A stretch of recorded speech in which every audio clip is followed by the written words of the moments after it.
فطرت کا تعلق جو ہے وہ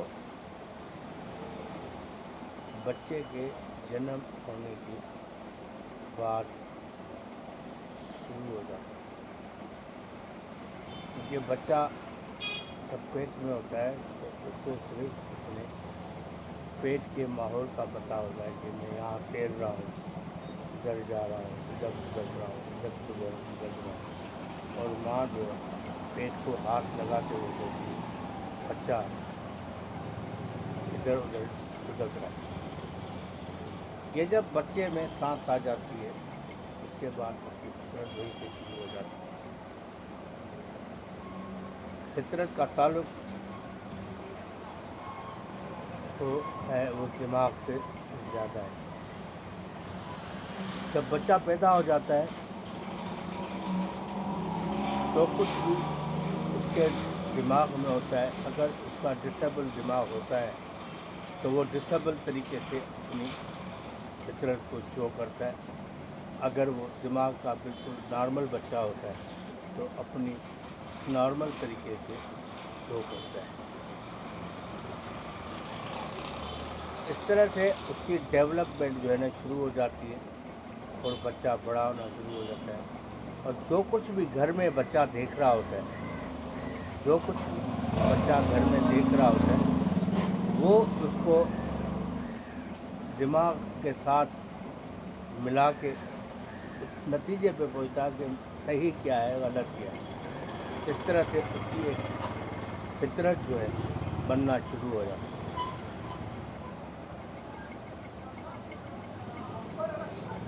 بہت سارے ماں باپ اپنے بچے کو صحیح رکھنے کے لیے، ماحول کو صحیح رکھنے کے لیے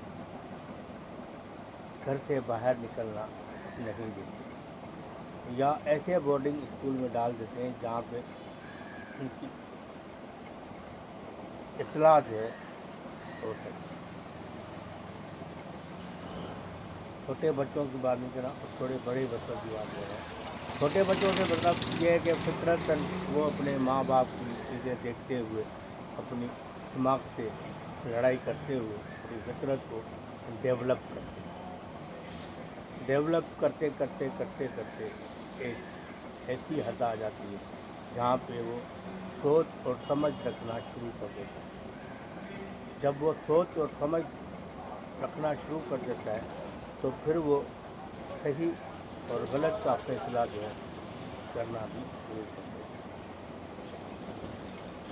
اب فطرت جو ہے اس کے ساتھ جڑی ہوئی ہے اور وہ اس سے جو کچھ کہہ رہی ہے اور دماغ جو کچھ اس کو ایکسیپٹ کر رہا ہے اسی کو ہی ہم فطرت کہتے ہیں۔ فطرت کا مطلب ہے عادت، اور عادت کا مطلب ہے طور طریقہ، اطوار۔ عادت اور اطوار دونوں کو ملائیں گے تو فطرت کا ایک عمل شروع ہو جاتا ہے۔ اس فطرت کے عمل میں انسان جو ہے پولیٹیشین بن جاتا ہے، کوئی سائنسدان بن جاتا ہے، کوئی ڈاکٹر بن جاتا ہے، کوئی انجینئر بن جاتا ہے، کوئی گنڈا بن جاتا ہے، کوئی ڈاکو بن جاتا ہے، کوئی کچھ بھی بن جاتا ہے۔ لیکن یہاں پہ جو برائی جہاں پر آ جاتی ہے وہاں پہ بد فطرت کا لفظ استعمال ہو جاتا ہے۔ جہاں پہ برائی کا تعلق ہو جاتا ہے وہاں پہ بد فطرت کا لفظ استعمال ہوتا ہے۔ اب آپ نماز بھی پڑھ رہے ہیں، روزہ بھی رکھ رہے ہیں، سب کچھ کر رہے ہیں، لیکن آپ کی فطرت میں ایک گندگی شامل ہے، وہ آپ کو نماز اور روزے کی وجہ سے صفائی نہیں ہو سکتی۔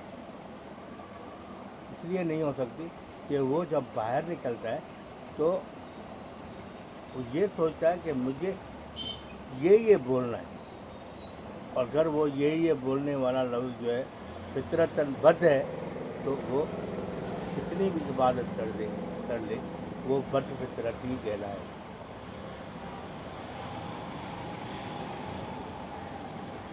بد فطرت انسان میں